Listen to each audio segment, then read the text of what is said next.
to count up to 6.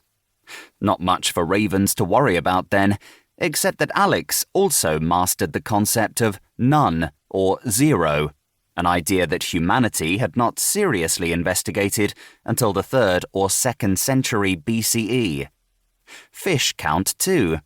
Experiments with guppies demonstrated that they preferred to join larger groups of the same species. Intriguingly, the guppies also showed hints of what is called numerosity, not the ability to count exactly, but rather to estimate relative sizes or quantities, where counting individual items is no longer practical. When presented with small groups of up to 4 fish each, the guppies were able to consistently distinguish between them, but beyond that, bigger groups had to be at least twice as large as smaller groups for the guppies to tell the difference. Turning to even smaller creatures, some ants can communicate numeric quantities to one another, exploring mazes and instructing their comrades to follow the same paths by counting off junctions. Some spiders also count, although Portia africana, a Central African jumping spider that has been shown to hesitate when presented with an unexpected number of prey, seems to lose track after the number 2. There is something primal about counting, in other words, independent as it is of possessing a language, a large brain, or even a backbone. And if we can observe it in today's animals, it is likely to have arisen in their ancestors millions of years in the past as an evolutionary response to the natural world. That same evolutionary response has shaped humans too. Babies look longer at sets of objects from which some have been unexpectedly removed, suggesting that they must have counted those objects, and they are surprised when some are missing.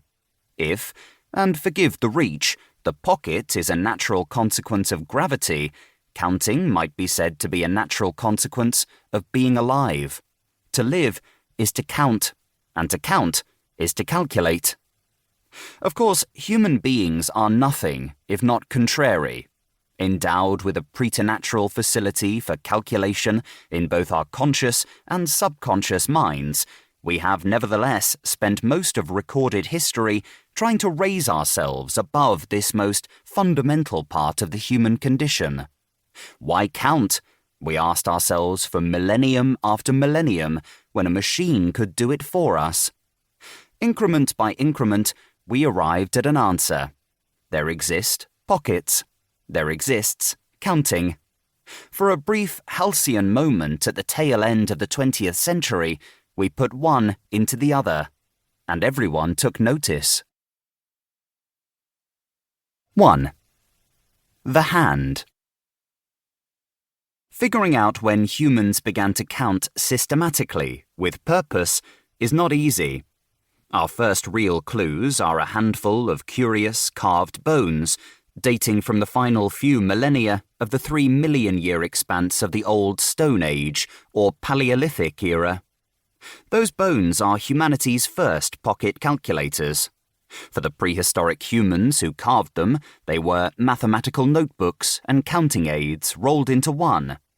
For the anthropologists who unearthed them thousands of years later, they were proof that our ability to count had manifested itself no later than 40,000 years ago.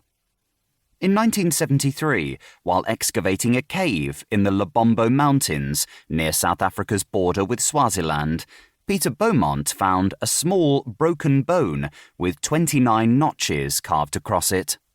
The so-called Border Cave had been known to archaeologists since 1934, but the discovery during World War II of skeletal remains dating to the Middle Stone Age heralded a site of rare importance. It was not until Beaumont's dig in the 1970s, however, that the cave gave up its most significant treasure, the earliest known tally stick in the form of a notched 3-inch-long baboon fibula. On the face of it, the numerical instrument known as the tally stick is exceedingly mundane. Used since before recorded history, still used, in fact, by some cultures to mark the passing days or to account for goods or monies given or received. Most tally sticks are no more than wooden rods, incised with knots.